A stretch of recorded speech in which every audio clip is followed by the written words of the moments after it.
News 12 is brought to you by Kenneth Nugent. From the station that's on your side, this is News 12 NBC 26 this morning. Good morning, 6 o'clock on your Sunday, April 3rd. We're taking a live look at downtown Augusta, and today it's a busy week. We're kicking off with the drive, chip, and putt, then the Masters. I mean, it is a big week, lots to look forward to, lots of people coming into town. So first of all, thank you all so much for joining us.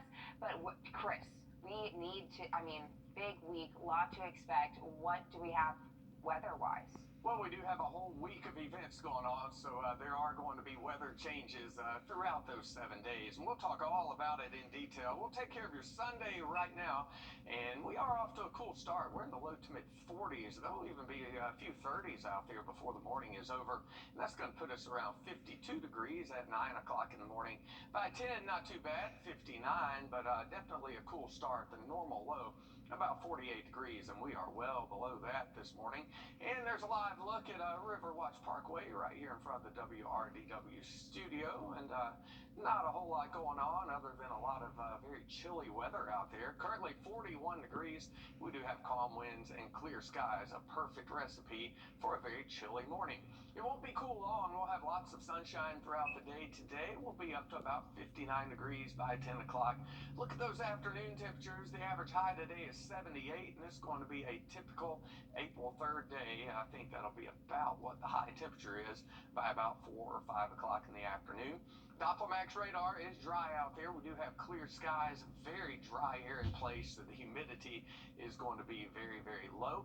As we go hour by hour throughout the day today, we are starting off in the 40s, winds from the northwest, and then as we head overnight tonight, another cool night tonight, and then tomorrow we're going into the upper 70s, maybe even 80 degrees in a few spots. So a very nice start for the practice rounds out there at Augusta National. And then we do have some storms coming in starting on Tuesday. We'll talk more in detail about that in just a bit, but here are your weather headlines. Chilly start today, but that nice warm up. Could be some very heavy rain moving in on Tuesday, and more cool weather is on the way toward next weekend. We'll talk more about that in just a few minutes. All right, Chris, thank you. 6:02 now. A reminder, the city of Augusta says there are lane closures underway for Masters Week. Starting at 7 a.m. every morning, the northbound Washington Road exit off of I-20 will be closed to traffic. So if you're heading down I-20 on the eastbound side, you'll have to take exit 200 at Riverwatch Parkway right outside our station to get to Washington Road. Then you'll take Alexander Drive and Berkman's Road all the way to the Augusta National Golf Club. The hustle and bustle of Masters Week is here. This is the view from the City of Augusta's traffic center. Engineers are watching cameras around the clock to handle all of the crowds and cars and keep it all moving in the right direction. News 12 Will Rio talked to the city's traffic engineers. They say the number one thing drivers should know is not to use your GPS. I know it sounds crazy, but follow the signs and traffic codes. They've been getting plans together for the last 3 weeks. They say there's more work going into this year's tournament week than in previous years. Will? Nothing screams tournament week in Augusta quite like heavy traffic, orange barrels, and traffic signs posted across the city. It's been a long process. It's a plan that doesn't magically happen overnight. We've been doing preparations for the last 3 weeks. John Usry and his team with Augusta Traffic Engineering use this room called the Traffic Center. We're just basically watching all the traffic as it comes to and from the tournament. They use 40 traffic cameras around Augusta National Golf Course. He and a couple other folks will closely monitor their massive screens. Well, it's been a little more extensive than it has been the last couple of years during the COVID years, but it's going to be very similar to what we saw in 2019 prior to COVID. On any other week, Washington Road sees 50,000 cars in 24 hours. During tournament week, it can be more than 80,000, so he wanted to share some advice to drivers. Be patient, have a little grace, be kind, and then also don't use your GPS. Following the traffic signs and cones is the best practice. Your GPS will probably only make things more frustrating for you. It's going to tell you to do something that I won't allow you to do, and you're going to get stuck somewhere you don't want to be. Well, thank you. Being somewhere you don't want to be is never a good thing, of course. Traffic engineers say the best thing you can do is download all of the routes that you need to take, study them, and make sure you understand where you're going before hitting the road. It's 6:05 now, and it's no secret golf does a lot for our community. Money flows back to local nonprofits in a lot of ways. Pro golfer Kevin Kistner and his wife Brittany created their own foundation to help all kinds of causes. And Brittany is our studio guest this morning, one-on-one with Brittany. Wish it could be a little bit more collaborative with the community versus just a decision that's made that's not consistent with, what each one of us thought we were buying into. And we reached out to the developer to ask why they've withdrawn their application. We're still waiting to hear back. 6:11 now, a Richmond County deputy arrested for sexual assault. The sheriff's office says 22-year-old Darius Ellen engaged in sexual activity with a female inmate while on duty at the Webster Detention Center. He faces 1 count of sexual assault and 1 count of violation of oath by public officer. Both felonies. Ellen is now in custody at the detention center.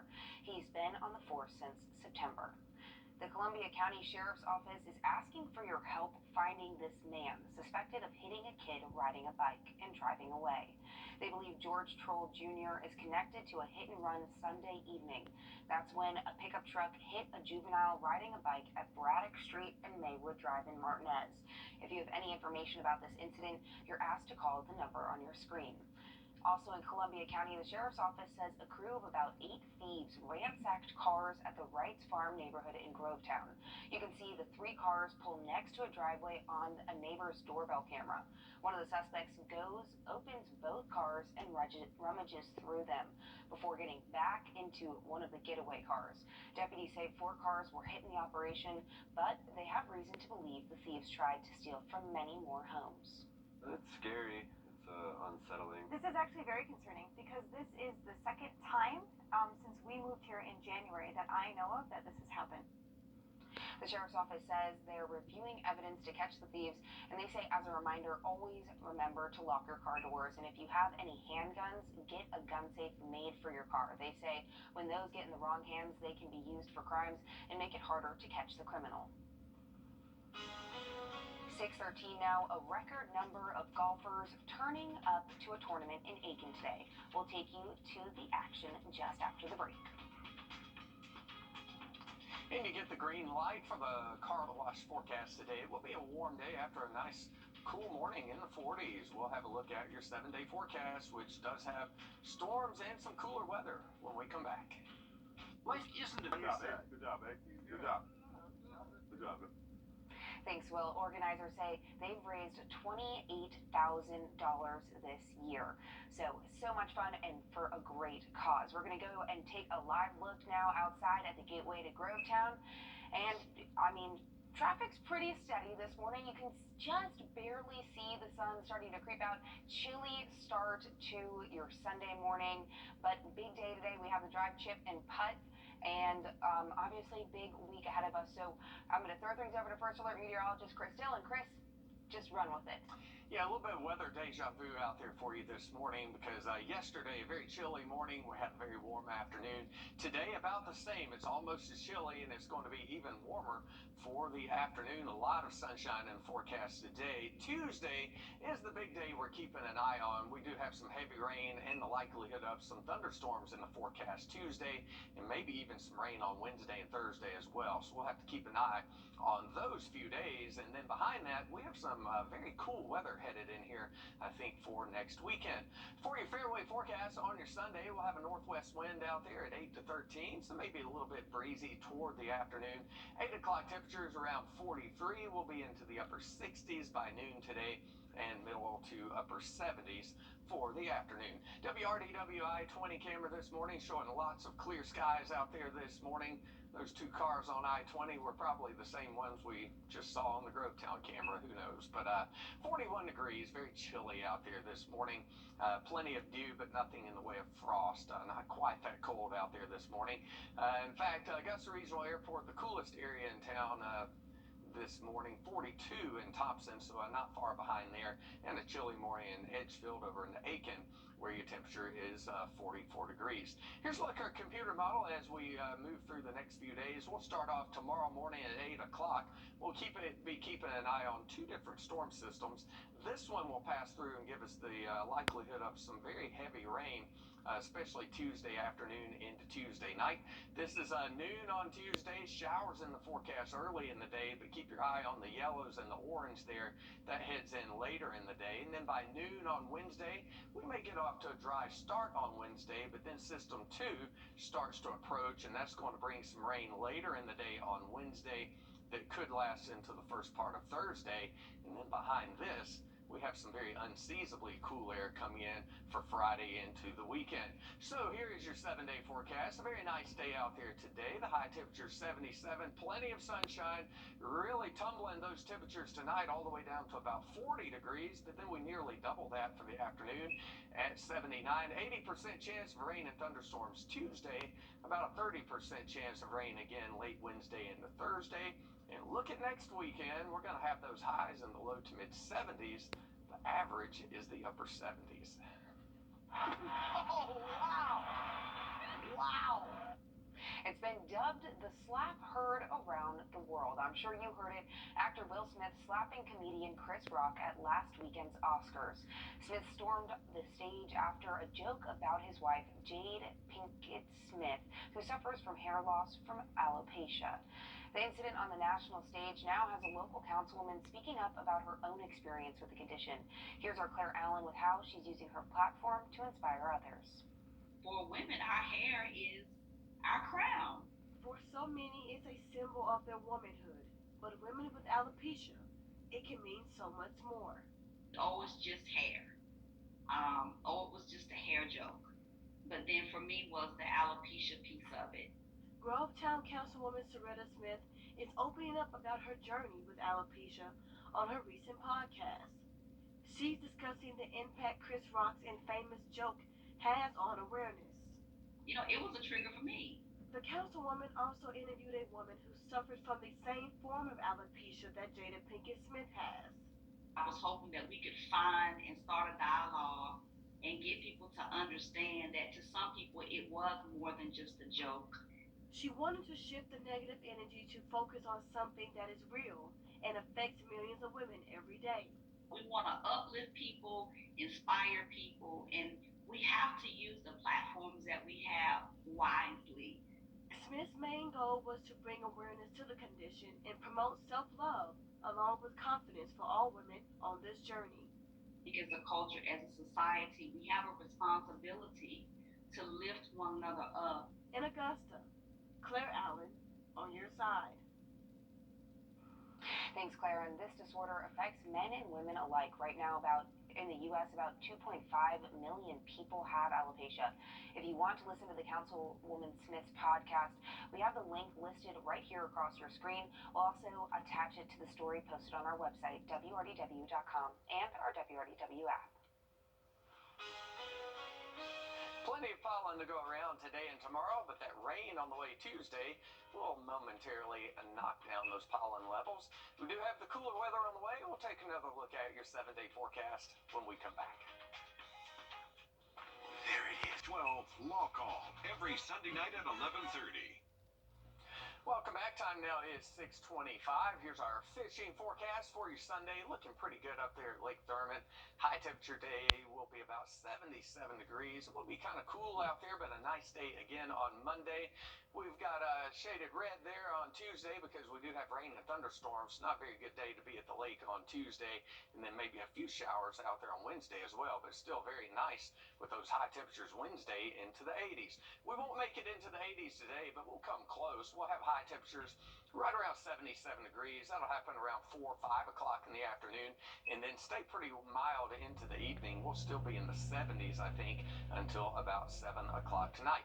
WRDW I-20 camera once again showing a few folks headed down I-20. A pretty quiet morning out there, and another very chilly morning. We're not in the 30s, but we are close, and we could end up there before the sun comes up here in a little bit. Current temperature at 41. Around the area, mostly middle and upper 40s. Right now, 44 in Aiken, 46 in Louisville, and 44 degrees this morning in Thompson. As far as our radar, we are dry. We're going to stay dry, like I said, the rest of today and tomorrow. And then Tuesday will be our next chance of rain. As far as winds today, those are going to be mainly coming in from the northwest today. There's the clouds coming in Monday, and those showers coming in on Tuesday night. Our forecast today, lots of sunshine. Your high temperature in Louisville, about 76. We're up to 76 in Barnwell and about 75 in Evans. Overnight tonight, another chilly night. We could have a few pockets of 30s out there in a few spots. I think most of us are about 40 degrees. There's that storm system we're keeping an eye on for Tuesday. I'll have more on that coming up in just a few minutes. I'm Attorney Jamie Right here on News 12. Thanks, Nick. Good luck to everybody competing today. And as a reminder, if you'll be out at Augusta National today for Drive, Chip, and Putt, you cannot bring anything on this list to the course. Make sure you don't have your cell phone, no backpacks, large bags, or purses. No cameras, flags, or signs, no food or drinks, no strollers, no chairs with arms. It has to be a golf chair. And if you have a smartwatch, you can wear it, but you can't use it to make calls or to text. With the tournament comes traffic, and this year the course is at full capacity for patrons. Traffic engineers say this year there's going to be a few couple of major changes. In the morning, the biggest change we're going to see is the I-20 ramp coming from Atlanta onto Washington Road. It's going to be closed. That traffic will have to go to Riverwatch Parkway, that's exit 200. In the afternoon, Berkman's Road will turn into a one-way street going away from the course. A lot of tournament week events are back this year too. After 2 years, the mayor's master reception is tomorrow from 5 to 9 at the Augusta Common. The free event is for everyone, and there will be music, free food, and more. Wrdw kicks off Tuesday afternoon. Gates will open at 4 at the Evans Town Center Park. Headliner Darius Rucker will be joined by Lady A's Charles Kelly. On Wednesday and Friday, Party on the Green is back with a new name, location, and an extra day. This year, the free event will be in South Augusta at the address on your screen, and it starts at 5. And Thursday, downtown Waynesboro will bring back its Masters Night Out event that also kicks off at 5. A heads up in Columbia County, some roads will be closed in Evans during Wrdw next week. Antebellum Way is closed to all traffic next Tuesday. Evans Town Center Boulevard will be closed from Ronald Reagan Drive to Antebellum Way. That's from 3 until midnight. It's 6:38 now, and new developments after a string of car break-ins in Columbia County and in a neighborhood in Columbia County. This video is from a doorbell from a neighbor in the Brights Farm neighborhood just outside of Grovetown. It shows several suspects driving up to homes and searching their cars early Monday morning. Deputies tell us at least 4 cars were broken into and small items were stolen. Now we're learning about a stolen car the same night just 7 minutes down the road. News 12 Celeste Springer is at Grovetown Police Department, where that car is getting back into officers' custody. Guys, officers just got back today recovering the stolen car from North Carolina, and take a look at this damage. They and the owner say this is something brand new, but they're lucky to have their car back. It's a mystery what carjackers hit while driving the stolen car. The Grovetown Department of Public Safety says they broke into cars in the Joyner Crossing, Wrights Farm, and an area of Richmond County, all in the same night. They say this likely was not the thieves' first rodeo. We were able to determine they were only in the city for 18 minutes. The owner of this car did not want to go on camera, but police say the string of crimes Monday are likely organized. All indications now are this was a ring, if you will, that came down out of North Carolina. And that's not, sad to say, but that's not uncommon. But a piece of good news for car owners. These cases were not a smash and grab, meaning something as easy as locking your doors can help protect you. These that we are seeing are not smash and grab. These are folks that are pulling on door handles because they know that most folks are not securing their vehicles. Ultimately, the Grovetown Department of Public Safety was able to track the stolen car through their GPS and other stolen credit cards. They hope this can serve as a warning to other car owners. They work hard for what they have, and it's just a shame that this happens. No word yet on who the suspects are in this case, but of course, when we find out, we'll be keeping all of you at home updated. In Grovetown, Celeste Springer on your side. Thanks, Celeste. 3 numbers could save lives. Starting in July, when you dial 988, it will send you to the National Suicide Prevention Hotline. In Georgia, those calls will go to the Georgia Crisis and Access Line. Last year, they got 275,000 calls. What we saw was an increase in reports of anxiety and depression, thoughts of self-harm, things that are really concerning. But an individual in crisis should have the easiest way to access help. That was the commissioner of Georgia's Department of Behavioral Health and Developmental Disabilities. She says federal and state dollars are at work to boost mental health services in the state. It's 6:41 now. The Georgia Senate just passed a constitutional carry bill. That's the gun bill that would eliminate the need for a permit to conceal and carry a gun. The bill just passed in the Senate in a 34-22 vote and now heads to Governor Brian Kemp's desk, who said he looks forward to signing it. Wheels Up is partnering with Golden Harvest Food Bank to provide meals to our area. They're making a $100,000 donation to the food bank as part of their Meals Up initiative. Almost 20 people from Wheels Up joined Golden Harvest Friday for a day of service. Together, the two groups served food at Master's Table Soup Kitchen and held a mobile distribution in Aiken. It's incredible. I mean, it's an incredible feeling. I'll tell you, when we did this last year, it was one of the most rewarding and fulfilling things that I've ever been a part of. It's just a great way to serve together right before that tournament and just to partner up and serve our neighbors. Golden Harvest says this donation will help them provide more than 33,000 meals. 6:42, all the experience, but none of the danger. How a new piece of technology is helping local high schoolers take flight just ahead. Pollen meter is pegged out again today. There is some rain in the forecast for Tuesday that could knock it down just a little bit. We'll have details on that in your 7-day forecast when we come back. Change 99999. It's 6:45 on your Sunday. The sky is the limit for North Augusta high schoolers. This year, the school started offering an aviation course. The goal is to give students the chance to explore different jobs in the field. But check this out. You're taking a look at the newest addition to their classroom. Our Will Volk tried it out, and he shows us how it'll help students before they even get in a plane. In that picture, that plane's going up 1,000 feet a minute. Travis Spears students are learning to fly, and now they can, in the virtual sky. It was really a community effort to really help out the students. The community raised more than $5,000 to get this. Turn the key. Students have a new flight simulator to train on. Spears says it's the real deal. 2-1, turn left until that 2-1 is over there. All brand new. It's pretty state-of-the-art. I've been flying for 20 years, and when I got in it, it's pretty realistic. A little bit more. Now his students are getting to see that firsthand. God, what if I were about to let you land into the neighborhood? Uh-oh, so did I. We got problems now. The erratic flying put my passengers in serious danger. Well, We landed hard. you broke the engine. It just goes to show, it takes practice. Nose forward more. And Spears is excited. Now his students can get some. It'll give them a lot of real-world experience without having to put them in a real plane. And while the plane might not be real, for these students, the lessons are. Push forward a little bit. In North Augusta, Will Volk, on your side.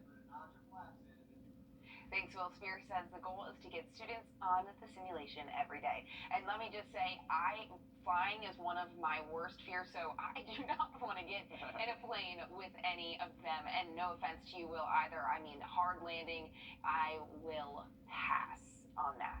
Fear of flying is very understandable. You are literally 6 or 7 miles in the sky and traveling 600 miles an hour. That's something to respect, I would say. So, Right, but big day today, big week ahead. Obviously, when there's a lot of events, the number one question is weather. Thanks, Chris. The time now is 6:49. The sun's about to come up. And speaking of sunrise, new legislation would make year-round daylight saving time permanent, which means many of us would be heading to school and work in the dark and then seeing more daylight later. But sleep experts say it's actually bad for our overall health and safety. Laura Podesta has more on what doctors recommend is a better option. Many of us have strong opinions on making the adjustment when the clocks fall back or spring forward. People just don't want darkness when they go to come back from work. It just doesn't make sense. I like that it's not going to be dark anymore because I can go out. I feel like I won't be as tired. Losing an hour and a half in some parts of the country because of daylight. A bill making daylight saving time permanent is gaining steam with lawmakers. The American Academy of Sleep Medicine agrees with eliminating seasonal time changes, but instead recommends year-round permanent standard time, which gives us more light in the morning and less at night, aligning more with our body's internal clock. If we go on to permanent daylight saving time, then in the winter months, the sun will not be rising until well later than it currently is. So in some places, well after 8 a.m. That's going to make it very difficult for people to wake up and to function. The U.S. tried permanent daylight saving time before. Congress passed a law in the early 1970s implementing it for 2 years. But Americans didn't like it, and it was repealed. Data shows there are significant health and safety risks when we spring forward an hour in March, including more vehicle crashes, mood disorders, and increased risk of heart attacks and strokes. Dr. Lisa Meltzer is with National Jewish Health. With our cardiac rhythms and our health, those are certainly impacted when our rhythms get off and when we're not getting enough sleep. Dr. Meltzer warns that longer days and lighter afternoons might be enticing, but must be weighed against the negative impacts of getting up in the dark. Laura Podesta, CBS News, New York.